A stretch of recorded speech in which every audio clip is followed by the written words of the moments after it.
안녕하세요. 오늘도 사연살롱을 찾아주셔서 감사합니다. 30대 중반의 전직 스튜디어스예요. 불과 2년 전까지만 해도 현장에서 기내 근무를 했었는데 임신을 하면서 일을 그만두게 되었어요. 처음엔 지상근무로 돌려서 일을 계속할까도 생각했지만 몇 번의 유산 경험이 있던 터라 남편과 상의 끝에 결국 일을 그만두게 되었죠. 어렵게 들어간 직장을 그만두려니 솔직히 아쉽기는 했어요. 그래도 태어날 아이를 위해서는 그게 최선이었기에 포기해야 했죠. 그런데 그 결정이 엄청난 파장을 몰고 올 줄은 몰랐네요. 그 얘기를 해볼까 합니다. 저희 집은 딸만 셋이에요. 저는 그중 첫째고요. 첫째 딸은 살림 미천으로 쓴다는 말처럼 저는 일찍부터 바쁜 엄마를 대신해 살림도 하고 아르바이트를 통해 용돈벌이를 하며 자랐어요. 아무래도 제 밑으로 동생이 둘이나 되다 보니 저라도 부모님의 부담을 덜어드리고 싶었거든요. 그래서 대입 준비를 할 때도 이름 있는 학교보다는 졸업 후 취업이 빠른 학교와 학과를 선택했죠. 얼른 사회생활을 시작해서 집안에 도움이 되고 싶었거든요. 그래서 항공운항과에 진학했어요. 덕분에 졸업 후 친구들보다 일찍 사회생활을 할 수 있었어요. 대학을 졸업하고 승무원 시험에 합격했을 때는 정말 세상을 다 가진 것처럼 신나고 기쁘더라고요. 멋진 유니폼을 입고 하늘을 누비는 상상만 해도 가슴이 벅찼거든요. 하지만 입사 첫날부터 그 꿈은 산산이 부서져 버렸죠. 너무 힘들더라고요. 육체적인 노동 강도도 세지만 정신적인 스트레스가 장난이 아니었거든요. 인생은 멀리서 보면 희극이지만 가까이서 보면 비극이라고 하더니 그 말이 딱이었죠. 스튜어디스라는 직업이 겁만 번지르르 했지 막노동도 이런 막노동이 없더라고요. 그렇다고 힘들기만 했던 건 아니에요. 그래도 나름 보람도 있었거든요. 일생 동안 고생하신 부모님을 모시고 첫 해외여행에 나선 가족을 승객으로 모시기도 하고 운항 중 발생한 응급환자를 지상의료진에게 무사히 인계했던 일 등 기억에 남는 일들도 많이 있었어요. 게다가 내 돈 주고는 가볼 엄두도 못 내던 곳들도 가볼 수 있었고요. 평범한 직장 생활을 했다면 경험할 수 없는 일들이라 더 뿌듯했던 것 같아요. 그리고 무엇보다 지금의 제 남편을 만난 곳이기도 하고요. 당시 남편은 취직시험에 합격한 뒤 입사 전까지 유럽으로 배낭여행을 떠나던 참이었어요. 긴 여행에 지치지 말라고 튜브 고추장을 파우치에 담아 선물했는데 남편은 그게 고마웠는지 제가 투숙하고 있던 현지 호텔로 찾아왔더라고요. 사실 남편을 처음 본 순간부터 마음에 들었던 터라 연락처를 달라는 남편의 부탁에 선뜻 번호를 주기는 했죠. 인연이 되면 한국에 돌아가서도 연락을 주고받게 되지 않을까 해서요. 그런데 다음날 바로 찾아왔더라고요. 갑작스런 방문에 놀라기는 했지만 어차피 그날은 스케줄이 없는 날이라서 저는 남편을 따라 나섰어요. 낯선 도시에서 보낸 하루짜리 데이트는 무척 달콤했어요. 카페 테라스에 앉아 노을을 보며 마셨던 커피는 지금도 잊을 수 없을 만큼이요.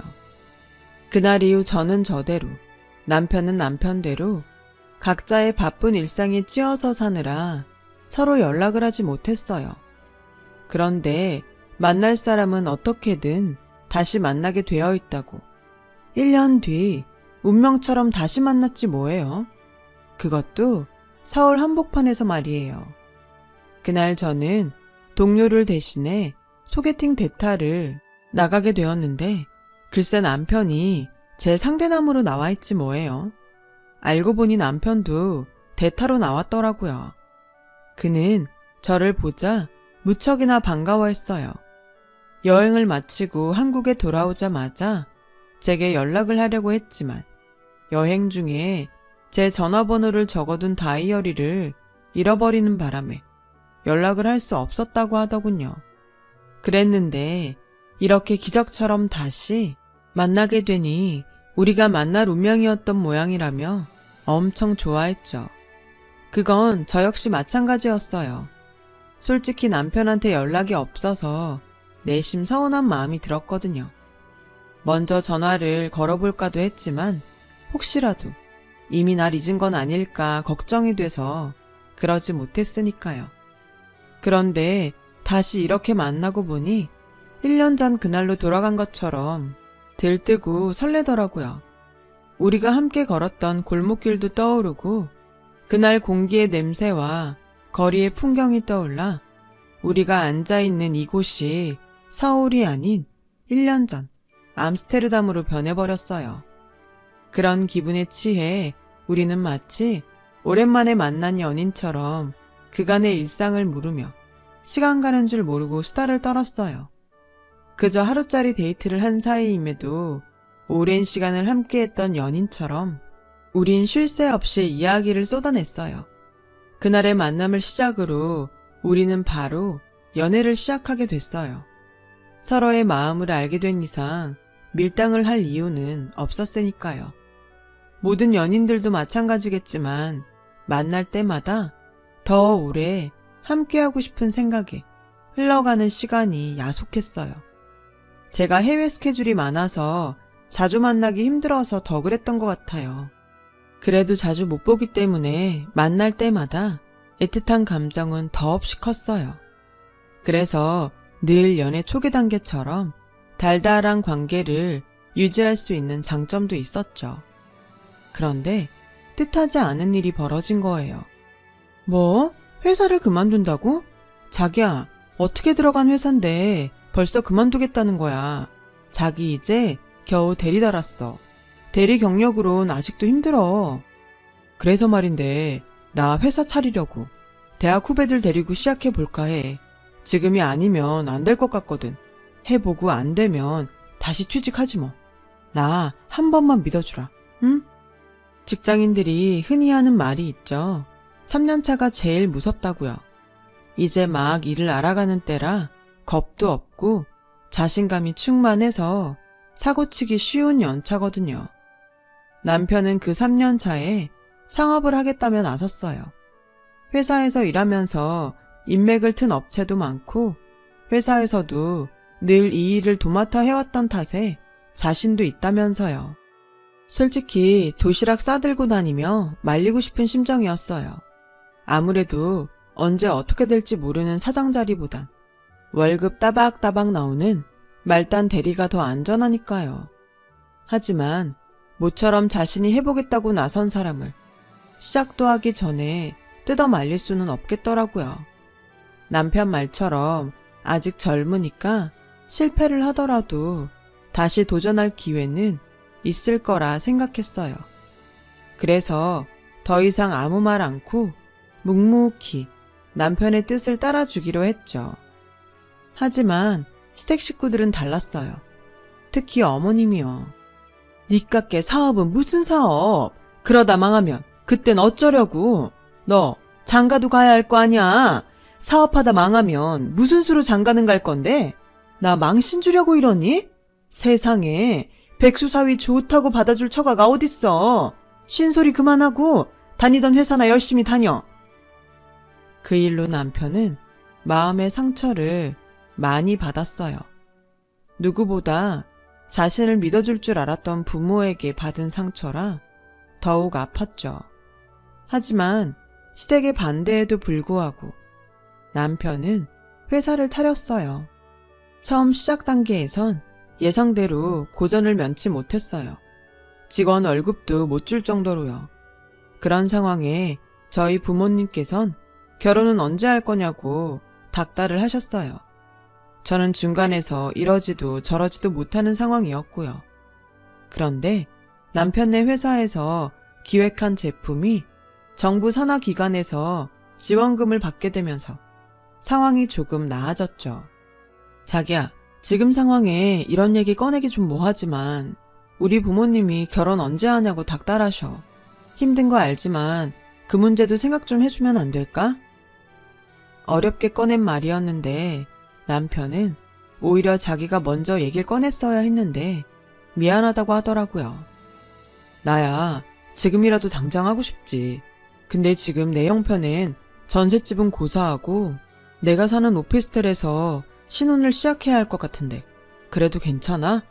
괜히 나 때문에 네가 고생할까봐 걱정돼서 그동안 말 못 꺼내고 있었어. 이런 나랑 결혼해 줄래? 남편은 수줍게 청혼을 하더군요.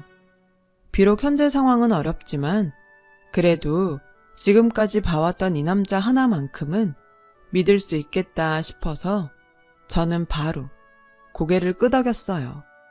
그렇게 우리는 3년간의 연애 끝에 결혼을 하기로 했어요. 그 얘기를 듣고 저희 엄마는 반대를 하셨죠.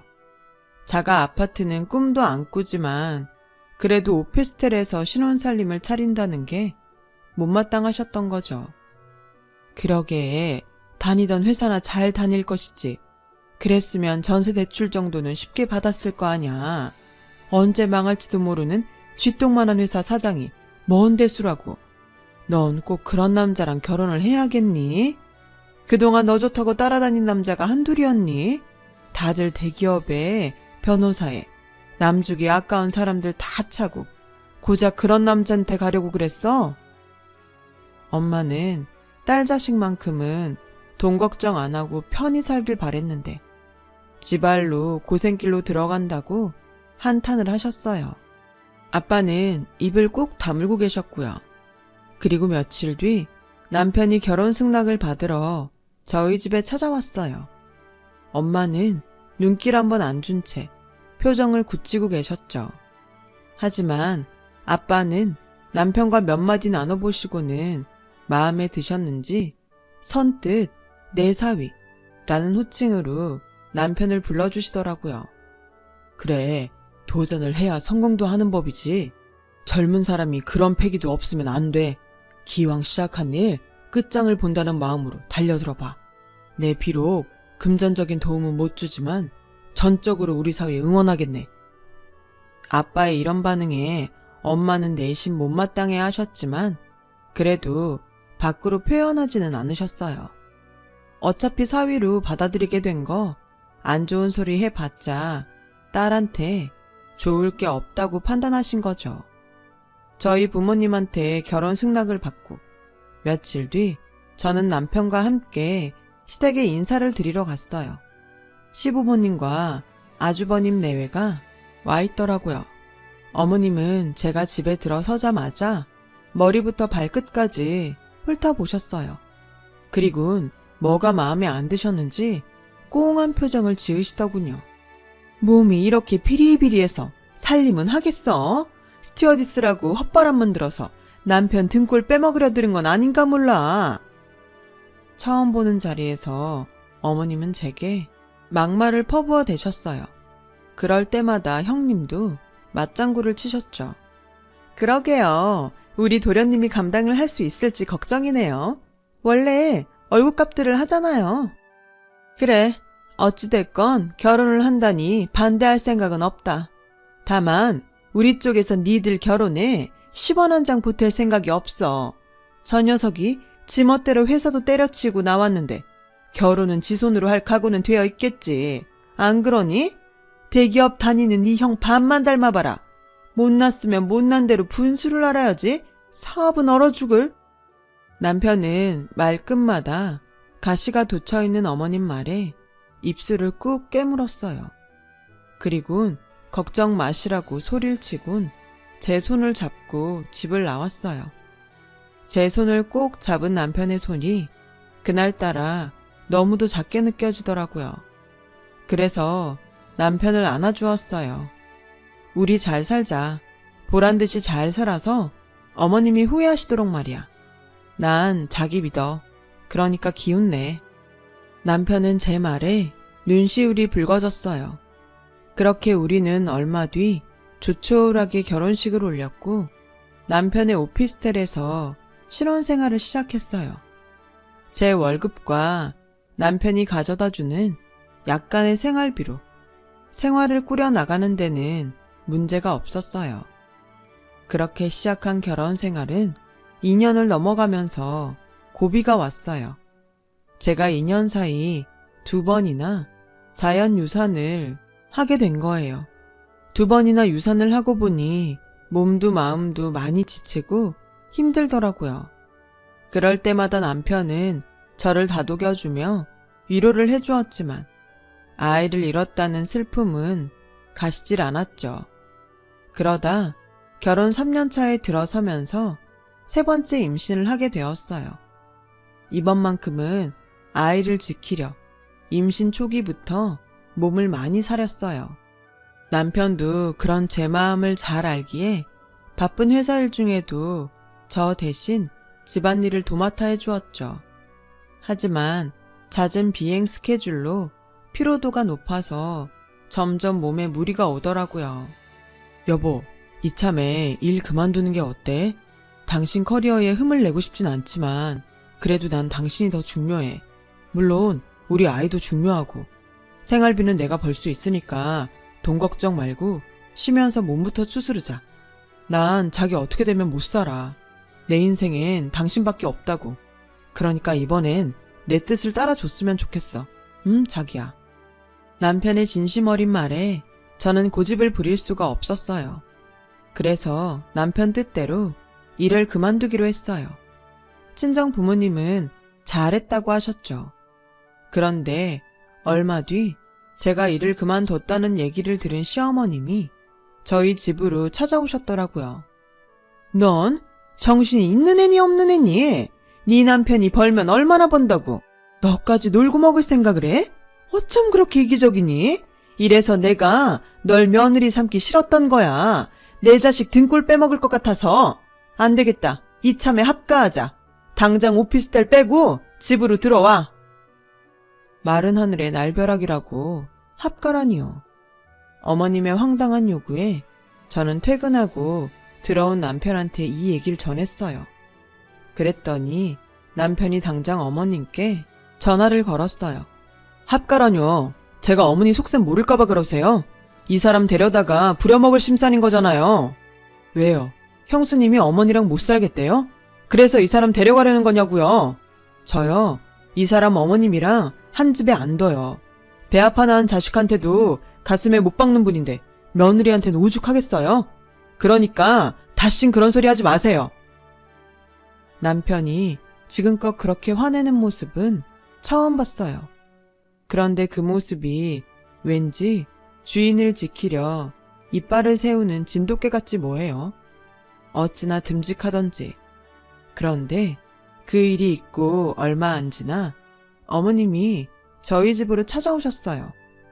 또 무슨 일인가 싶어 내심 걱정을 했는데 웬일인지 과일이며 임산부한테 좋다는 영양제까지 바리바리 사오셨더라고요.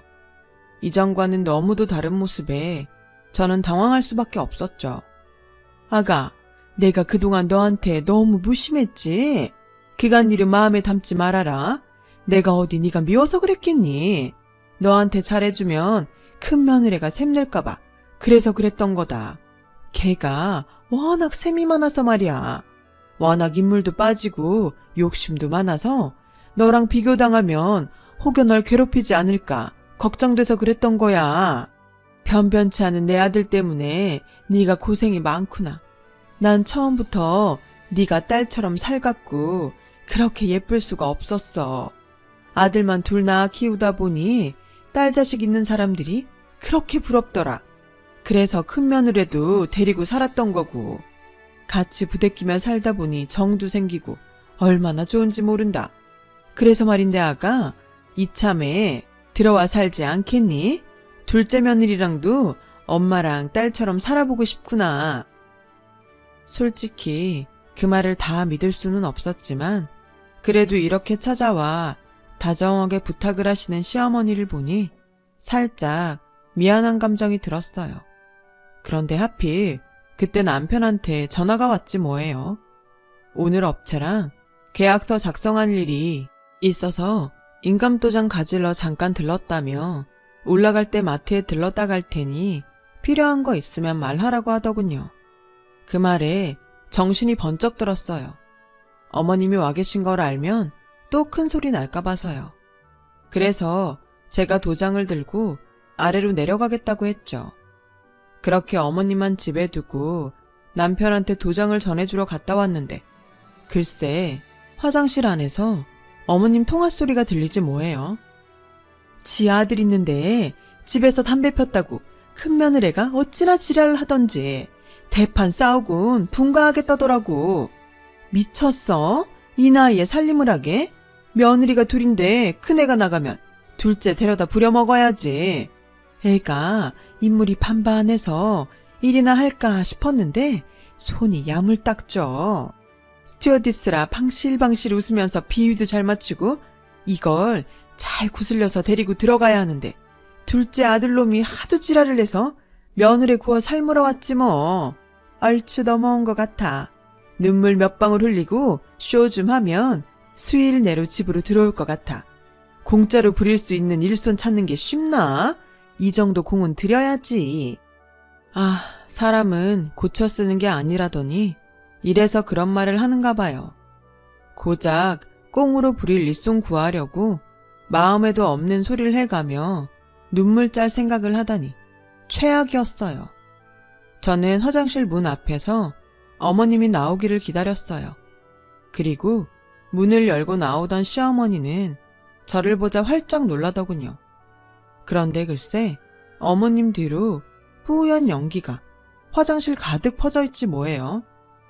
어머님, 화장실에서 담배 피셨어요? 어머, 너 벌써 들어왔니? 너 오기 전에 냄새 빼놓으려고 했는데 벌써 들어왔어? 아니, 내가 피려고 핀 게 아니라 속이 너무 답답해서 소화시키려고 그런 거야. 내가 모임 나갔다가 점심 먹고 식구땡을 못해서 이거 미안해서 어쩌나? 그때였어요. 남편이 과일 봉지를 양손에 들고 집으로 들어왔죠. 남편은 화장실에 가득한 담배 연기를 보고는 버럭 소리쳤어요. 어머니, 정말 왜 이러세요? 담배 때문에 형수랑 싸운 것도 그것도 모자라서 이젠 우리 집까지 와서 담배 냄새를 풍기세요? 이 사람 임신 중이에요. 2번이나 유산한 끝에 겨우 가진 아이라고요. 안정을 취해도 모자랄 판에 임신한 며느리 앞에서 담배를 피워요? 당장 나가세요. 당장 내 집에서 나가라고요. 어머니 같은 사람이랑은 단 한순간도 함께 못 사니까 합가는 꿈도 꾸지 마세요. 그리고 이 사람 무사히 출산할 때까지는 그림자도 얼씬하지 마시고요. 그렇게 시어머니는 저희 집에서 쫓겨나셨어요. 그리고 이후로 저희 집에는 얼씬도 못하고 계시죠. 덕분에 저는 몸도 마음도 편하게 태교를 하고 있답니다. 참, 이제 다음 달이면 우리 아이가 세상에 나와요. 우리 아이가 복덩이인지 남편 회사도 일이 잘 풀려서 매출도 늘었고 이제는 직원 월급 걱정할 일 없는 정도까지는 올라섰어요. 덕분에 남편도 한시름 놓게 되었죠.